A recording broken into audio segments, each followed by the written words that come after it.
here we talk about the teeth. You can see them all right here. Now, when children are born, they only have 20 teeth. And then, as you know, they lose the bulk of the anterior teeth. And then as they grow, they are all replaced. Most people have wisdom teeth. Those are the third molars. Oftentimes those are impacted and you may have to have them surgically removed. But the molars and premolars back here, these are the grinders. These are the crushers. All right, the salivary glands, anterior and inferior to your ear, you have the parotid salivary glands right here.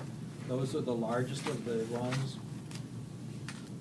They're the ones that get infected if you get mumps. And they release these are exocrine glands. They release their saliva out through salivary ducts into the mouth itself.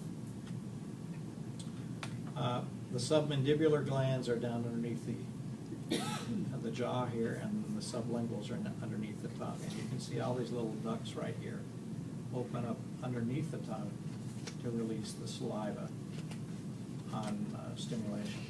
The pharynx we talked about the other day, the nasopharynx, oropharynx, and laryngopharynx. Here is the process of swallowing. Swallowing is referred to as deglutition. D-E-G-L-U-T-I-T-I-O-N.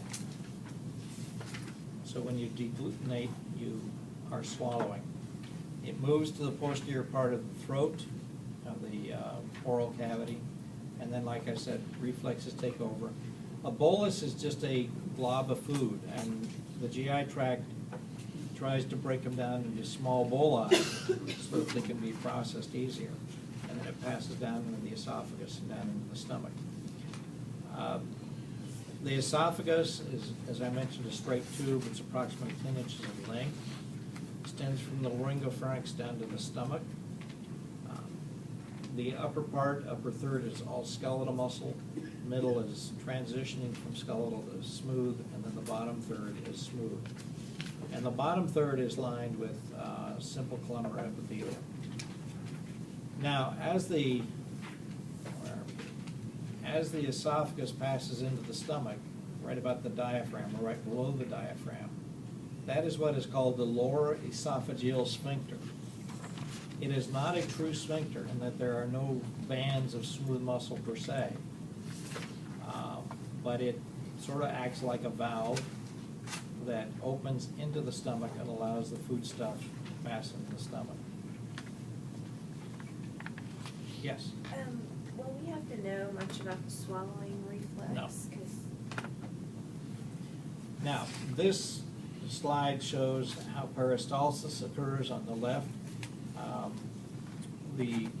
When the lumen is stretched, it brings about reflex contractions posteriorly and relaxation of the smooth muscles anteriorly, and that just sort of milks the bolus downwards towards the end of the GI tract.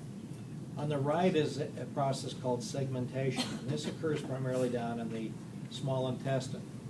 The smooth muscle rings, the circular rings, will constrict around the bolus and try and break it up into smaller and smaller boli so that digestive enzymes can act on it. And so this is called segmentation on the right and peristalsis on the left. Yes? So peristalsis is more like just pushing it through, Right. segmentation is kind of breaking it down? Segmentation is breaking it down into smaller